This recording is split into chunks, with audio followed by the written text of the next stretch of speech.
Hey there everyone, Captain Beards here, bringing you another Langrisser mobile video. Let's get it.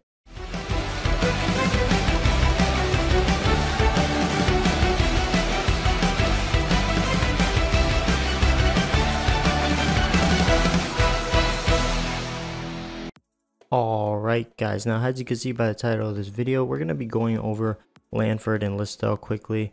Just going to be a quick video on if you should wait for them or if you should summon on the current banners that are up.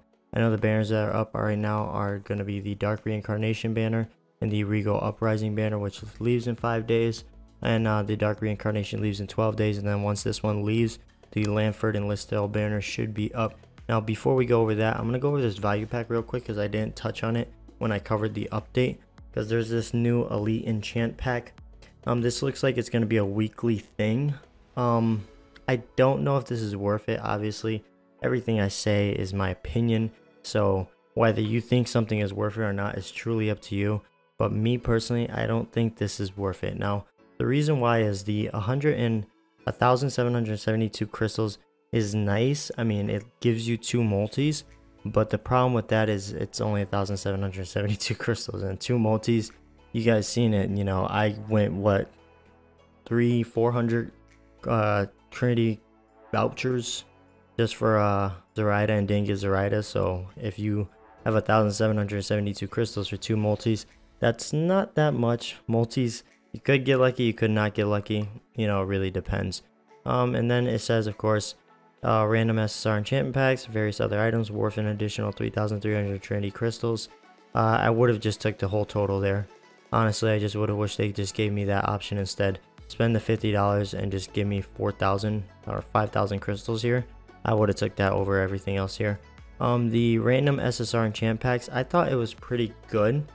The only problem I see with it is grants 5 random SSR enchantment scrolls, so you don't get to choose them, which is the bad part. SSR enchantments are decent. They're not extremely good, guys, so don't think that they're amazing, because believe it or not, they're not. I had a few of them. I used some of them on Leon, and believe it or not, some of my SR enchantments actually came out a lot better. So just because it's SSR, that doesn't mean it's going to be extremely better all the time. You know, it's still RNG with that. So this right here, not worth it. The gold, 100% not worth it. They need to change that number from 600,000 to like 1,600,000, because 600,000 gold is like, yo, that will go in a heartbeat. It really will, especially if you're where I'm at in the game. If you're levels 45 to 60, then you already know that gold is a nightmare, and it will go in a heartbeat, and I mean a heartbeat. And then the ores, 100 of these ores, like I said, I don't even think that's worth it either, just because what can you do with 100? Let's go over to the store real quick. All right, almost ready for that. Equipment, here we go. Yeah, you can't even get nothing in the store right now with the 100, right? So when you get the 100 of these ores here, you will literally not be able to buy anything here with that, so that really sucks. The gold, yeah, it overshadows this here, but I mean, to what extent, right? Trinity vouchers, okay. I mean, I just don't see the worth in it. $50, I don't think so. Maybe $30, and this would be absolutely amazing, and it'd definitely be worth the weekly purchase. But $50 for this as a weekly thing, like I said, I don't think so. Anyways, that's my thoughts on that pack, because I forgot to cover it. But right now, let's go over to LANFORD and Listel. Alright guys, so we got the boy LANFORD here. Now LANFORD is going to be your blue strategic master, fusion power leader, faction buff leader, whatever you guys want to call it.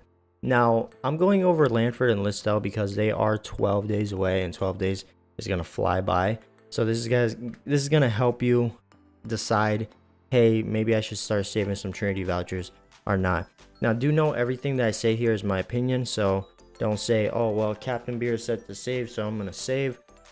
A lot of people have their opinions, guys. Some people will say all these units, they're only good for this, and then some people will say, well, that unit looks really dope, and I'm gonna save up for them. So the more and more I look at LANFORD and Listel, I actually do want them more and more. So I will be saving up some Trinity vouchers, and hopefully I get lucky.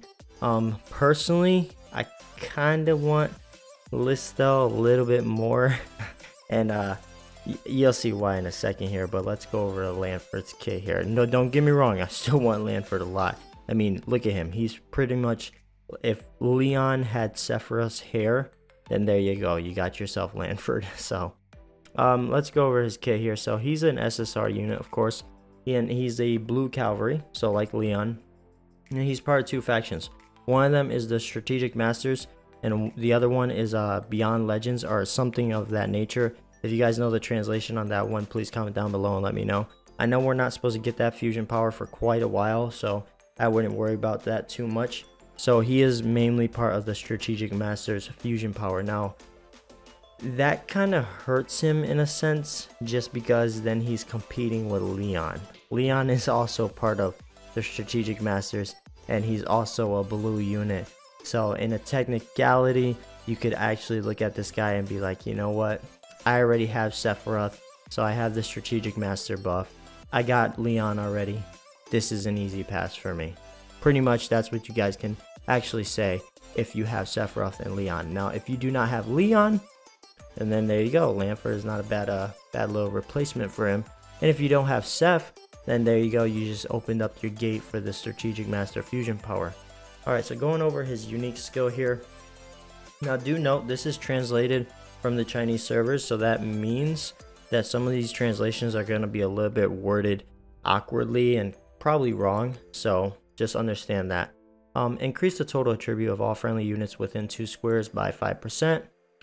The effect and the commanding ability cannot be valid at the same time. So I'm guessing by commanding ability, this here, I'm guessing that means fusion power. And if that's the case, that means, I'm guessing what it's saying here is that if your friendly units are within 2 blocks, he's going to increase their stats by 5%. And the effect won't be active if there's a fusion power off. That's what it seems like by commanding ability here. So I'm not too sure on that.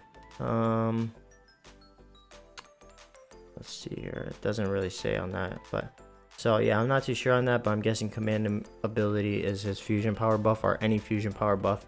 That means this will not be active. So kind of hurts the late game stages where you're consistently gonna have your fusion power running, but early gamers, hey, if you pull this guy, you're not running any fusion powers, then that 5% can go a long ways. Now looking at his classes here, so he's got your typical knight. You can see here on the side here, he's got the knight, then he's got the dragon knight, which makes him a flyer. Then he's got the knight command, but I'm guessing that's royal knight. And then he's got the swordsman into the, it says juggernaut, but I'm guessing that's a hero. So he's got, it seems to be a red and a blue, so he gets red, blue, and a flyer. So who knows, on a Strategic Master team, I'll go over the teams after this. So, but yeah, so let's just continue here and then I'll go over the teams here. So his first class here is going to start as a blue. He's going to get this move, physical injury, so it's a physical attack. Attacks the enemy, dealing 0.8 times damage. Each movement moves 1 square before the attack, and the damage is increased by 20% up to 60%. After the battle, you can get another chance to move up 2 squares. When you carry melee soldiers, it will also attack at the same time. Okay, so that's pretty much Leon's move, that the more he moves, the more damage this attack is going to do. That's pretty much all it is. And then after he hits somebody, he can move after two squares. And it says chance there, so I don't know if that's chance or if that is a it's going to happen. So it looks pretty good. Looks like a decently good move there. Then he's got this one here. I'm not really going to say the names here because I know they're wrong. Like, that's shooting and that's airwaves. This is a passive. When actively entering the battle, if the unit's health is higher than 80%, the damage in battle is reduced by 30%. That seems really good. Actually, really good. 80% health, easy to manage. And damage in battle reduced by 30%. Okay, not too bad, not too bad. Alright, then we got his swordsman here, which I'm guessing is his red here. And it seems like that because these are both, this is a red unit here. And I think that's another like red unit. Not too sure. Or green. One of those two. So it looks like his sword unit here, the red, and the skills from the soldiers. Yep, crit, blah blah blah. You guys already know about the soldiers. And if you guys want me to go over soldiers, I could do that in a different video here. He gets a drink. that looks like roar, so I'm guessing that's roar. Physical damage. Attacks a single enemy, dealing 1.3 times damage. Pre-war dispels the enemy's 2 intensified states and reduces attack by 20% for 1 round. Okay, so this is roar. So pretty much what it's saying is it's going to do 1.3 times damage, which is pretty good. And it's going to strip 2 buffs off the enemy. And it's going to reduce the attack of the enemy by 20%. And by attack, it means both attack and int by 20%. This is not Leon. This is Elwyn's roar, if you guys are wondering about that. So that's actually really good too. Not too bad. PvP move. Then we got the, looks to be the knight. So the next level of the knight here. So blue again, but this time just the next stage here. Hold on. Okay. So we got, he gets 1 move with this group here, which is going to be hold fast. Okay, it's a passive. When entering the battle, the defense increases by 7%. I'm pretty sure there's probably going to be more to that, because that just seems like it's just too little for one little buff there. So yeah, it doesn't seem like something that will be just that. Alright, moving on here. And then he's gonna get the blue units here. Now he's got the Dragon Knight. So the flyer here. And he gets the Holy Cavalry, which holy units here. And the flyers here, the bats, demons. So those are decent units. Not too bad there. We gotta really see his kit when he drops in the game to see what he's all about and what he's gonna get, because that will really tell me which way I'm gonna take this guy. Before entering the battle, 50% probability reduces the enemy's defense by 20% for 1 round. That's a passive. So okay, so that's defense break. Okay, so he really has the hybrid between Elwyn and Leon's moves here. This is really creepy. So defense break pretty much. So before he enters the battle, he's going to flip a coin. If it goes in his favor, the enemy's defense is going to be broken by 20%. Really good. 50% chance. That's actually solid. And I believe defense break is a 1 cost, so that is not too bad either. Now he's got the sword, the Juggernaut. I believe this is the hero, so this is another red. I believe this is red. I mean, it could be wrong. It could be green for all I know. But I'm pretty sure it's red here. And he's going to get 2 moves here. Right, so one of them, heart and eyes. I know that's not what's going to be called. Crit rate increased by 15%, so there's a passive. If a crit occurs during the battle, all passive skills of the enemy will not take effect after the war. Okay, so that's Elwyn's. What is Elwyn's move there? Let's go take a look. That's detect, I believe. Yeah, that's like a stronger version of Elwyn's detect. Let's go ahead and bring up the game here. Alright, hold on. Okay, that is not it. Crit increased by 10% when dealing damage, 50% chance to disable enemies' passive skills last 2 turns.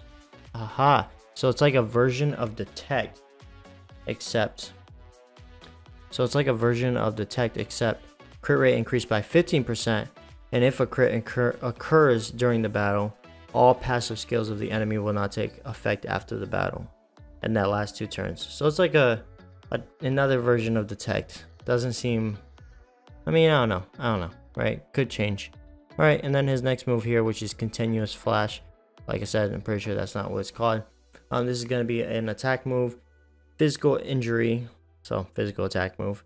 Attacks a single enemy, dealing 1.4 times damage and increasing the critical strike rate by 20%. When the enemy is successfully killed, so it says destroyed, the cooldown of the skill is reduced by 4 rounds before the battle. 1 time is applied to the place. Fixed damage. A crit occurs, and after battle it causes 1 additional fixed damage. The damage value is 1 times the hero attacks. So quick little translation of that it has a 4-turn cooldown, I believe. If you go up to somebody, you hit them with it, and it kills them. You're gonna get increased critical strike rate, which is nice. And if it kills them, it's going to refresh it, so that means you'll be able to use it again. Now before the battle, apparently you're supposed to do fixed damage, and after the battle, that's what it looks like. So one time, so look at there, before the battle, one time applied fixed damage, and if a crit occurs after the battle, he will do fixed damage again one times the hero's attack. So this is your big time killer move. That's what it looks like. So it kind of looks like this is the move you're going to be running, probably with the his strategic master buff, and maybe one of his little passives up here. So I could see spending some runes into this guy. Okay, and then we got the Royal Knight here, Knight Command, which of course is going to have your Guard, Cavalry, and Royal Griffins, whatever. Now you get the strategic master buff, which is ace method. I'm pretty sure that's not what it's called. Active use, all the strategic masters in the scope. So pretty much, I'm just gonna translate this right off the rip here. It increases attack and defense for all strategic masters, and if you are mixed force, now when it says mixed force, which means the hero and the soldier's arms are different, which means, guys, if you are using a blue soldier and you are using red units, his buff kicks off. So the damage in battle is increased by 15%.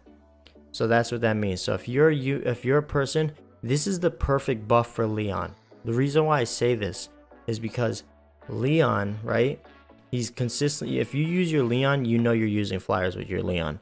You know it's just gonna happen. You're gonna be using flyers with Leon, right? The angels. Those are mixed forces. Those are different units. That means he's gonna get this 15% buff.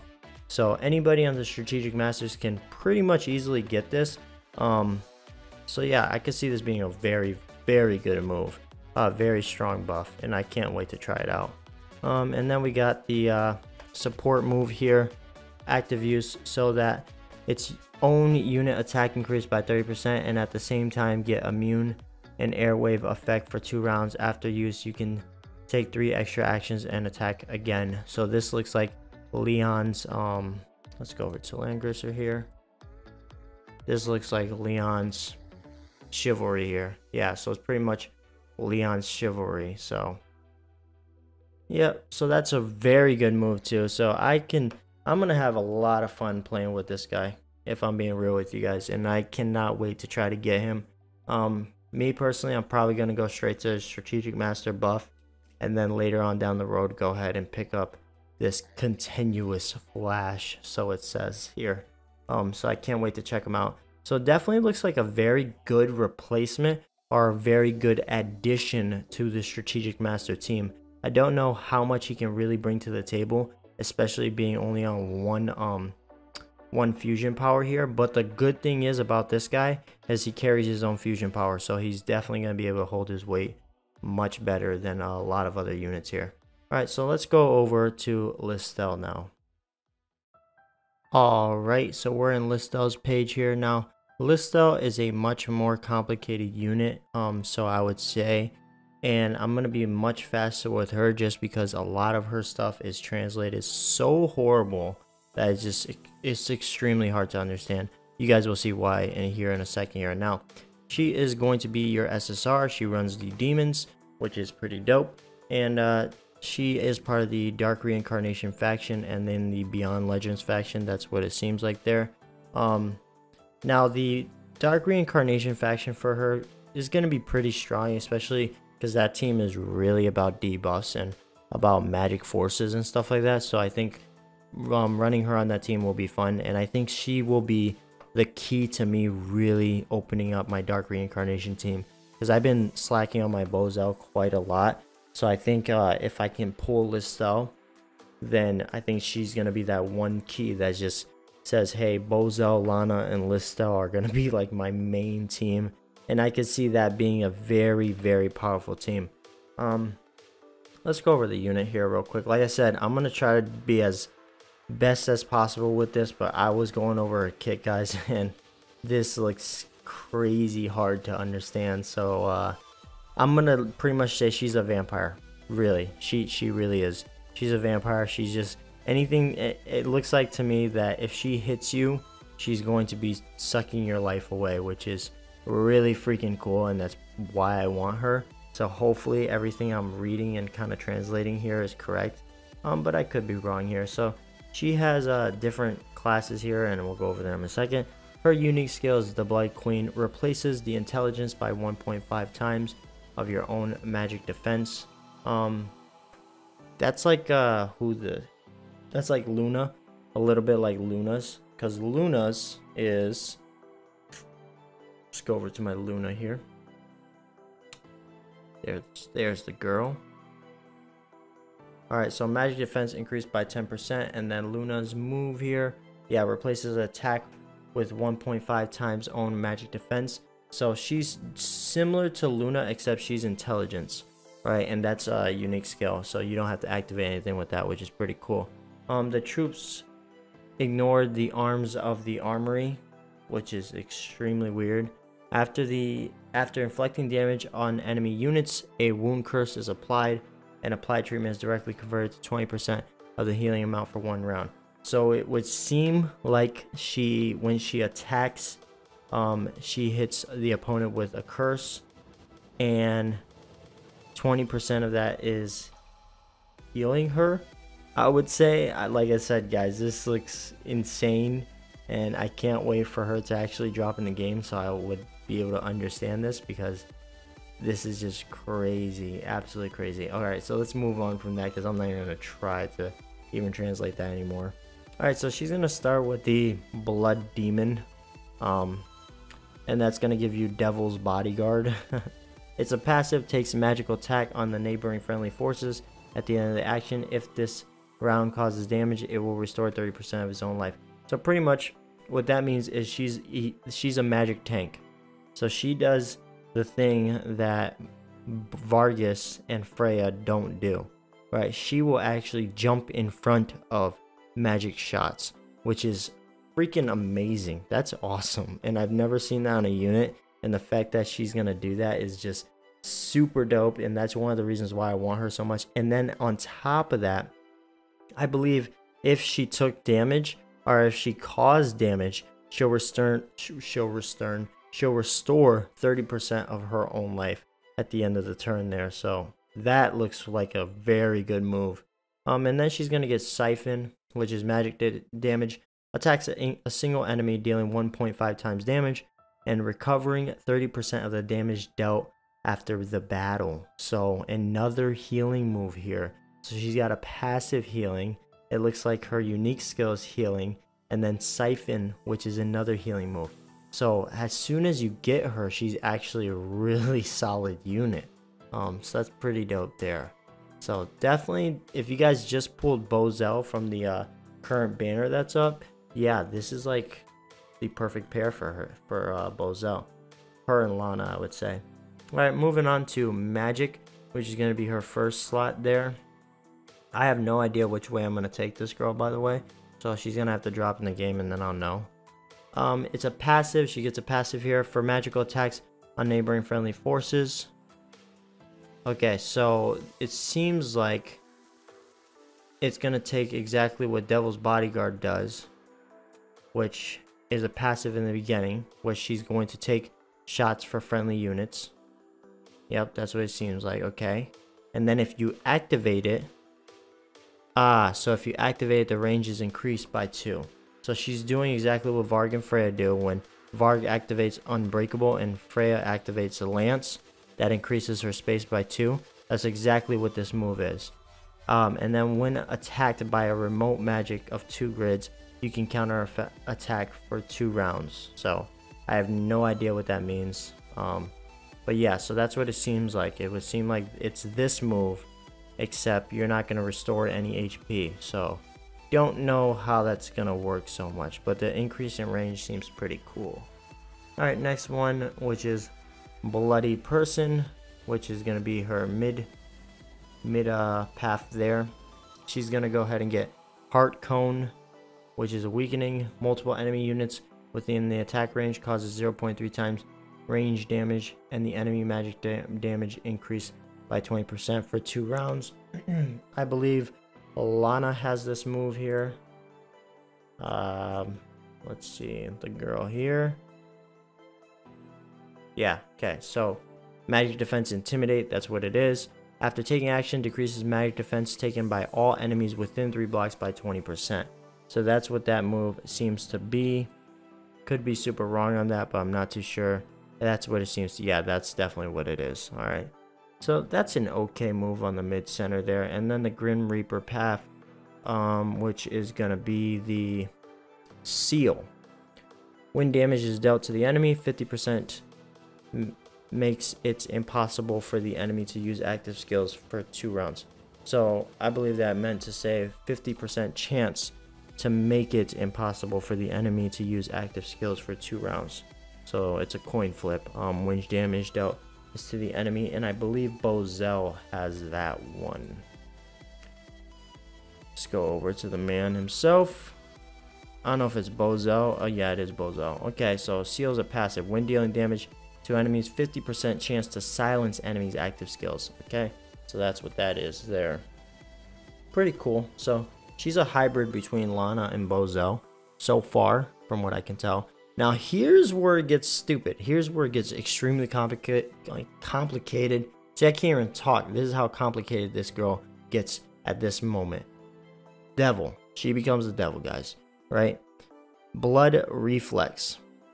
Now passive. When entering the battle, the rebounding unit receives 15% of damage, and after the battle restores the maximum percentage of life of the other units for other friendly forces. The percentage is 50% of the percentage of this combat bounce. I have no idea what that means. It seems like it's when she enters the battle, she's gonna take, or the unit's gonna take 15% of damage, and then after the battle, she's gonna restore some of the HP for her and friendly units within that range. Not too sure. I know it's a passive, so that looks crazy. Then her next move here, which is gonna be a damage dealing move, deals with 0.1 times damage, the range damage to all enemy units in the surrounding area, and the battle deals 1% of the current life of the hero's fixed damage. So after which the hero themselves deducts the same amount of life. So I have no idea. I have no idea. So it looks like she's gonna deal damage, and then she does fixed damage of her current life, but then it seems like she hurts herself after, so not too sure about that. And then the Bloodsucker, which is gonna be backwater passive. When the unit's life is less than 50%, the defense and magic defense will increase by 10% when entering the battle. Seems like your basic move there. But then this one gets a little bit weird. It deals 0.1 times magic damage to a single enemy on the battlefield and causes the enemy to all the healing effects of the treatment become 25% of the healing amount for 2 rounds. I have no idea what the hell that means. So yeah, very complicated unit, and I can't wait till she actually drops in the game so I can really see what she's all about. And pretty excited for her. And like I said, I think she's going to be the gateway for me to open up to my BEARDZ path. Alright, so now taking a look at the teams here, because she's got the Dark Reincarnation, and then we got our boy. Sorry, gets kind of busy. So let's go ahead and take a look at Seth here. Strategic Masters. Right, so what's pretty cool is that he's on both the Dark Reincarnation and the Strategic Masters, so he can be run with both of them, which is pretty dope. Now the Strategic Masters, LANFORD fits very well here, but then he doesn't fit very well here. Just because if you have Leon, technically, like I said, you can actually, if you have Leon and Seth, then you can just be like, you know what, I don't really need LANFORD, I'm going to skip on this banner. Pretty much that's what you can do. Just because LANFORD is sort of like Leon in an Elwyn kind of mix, so can be very good, especially if you invest runes in him. But if you have the Leon, this can be an easy skip for you. But if you don't have Leon, then yeah, I kind of recommend, hey, maybe do a couple summons for your boy LANFORD. And if you don't have Seth, then yeah, if you don't have Seth, then going for LANFORD is not a bad investment, just because that Strategic Master buff is actually really good in itself. And that's why I haven't really opened the pass on my Seth yet, just because I really want a LANFORD Strategic Master buff. Now looking at the other buff here, I could just stay there. The Dark Reincarnation. Now actually I'm going to go to her, because she's the perfect person to talk about this. Now, the Dark Reincarnation. So if you want to go for Listell, you can skip Listell if you have Bozell and Lana. Pretty much, Lana is your Listell. So she can easily replace Listell. It's what I've read on the Reddit, and it's what I've heard from a lot of my friends that play this game. So yeah, so I'm not too sure if you still want to go for the banner, especially if you have those units. If you have Seth, right, now let's go over to back to Seth here. Sorry for the longer video, guys. I just really want to talk about these units here. If you have Seth, Leon, Bozell, and Lana, you can easily skip the Lanford and Listell banner. Pretty much, that's my recommendations. Now, if you're like me, you're a collector, and you really just want to get these new units and you want to try them out, then yeah, I'd say throw a couple summons at them. You got really nothing to lose. I mean, if you throw a multi at it, the worst that can happen is you get an SR, and the SRs in this game are fantastic, so not too bad. So anyways, guys, that's the new units. I hope that helped you kind of decide and go at, and you know, which way you should really go with them. Just because, like I said, I know these new units are different, and I know a lot of people will say, hey, you know what, skip them, blah blah blah blah. But now that I give you guys a little bit more of an insight on, hey, maybe you should go for them, maybe you shouldn't, or hey, if you don't have Seth, you know, Lanford is coming and he does carry the strategic master buff, something to think about. Now, and if you don't have Bozell, hey, Listell's coming and she kind of really needs Bozell, so I would probably maybe hit that banner there for that Bozell. Now, like I said, Bozell, he was a free unit, but it could be months, it could be a year till we see his event pop up, or it may never pop up again. So something to also think about, guys. Anyways, I hope you guys enjoyed the video. Remember to like, comment, share, and subscribe. Peace out.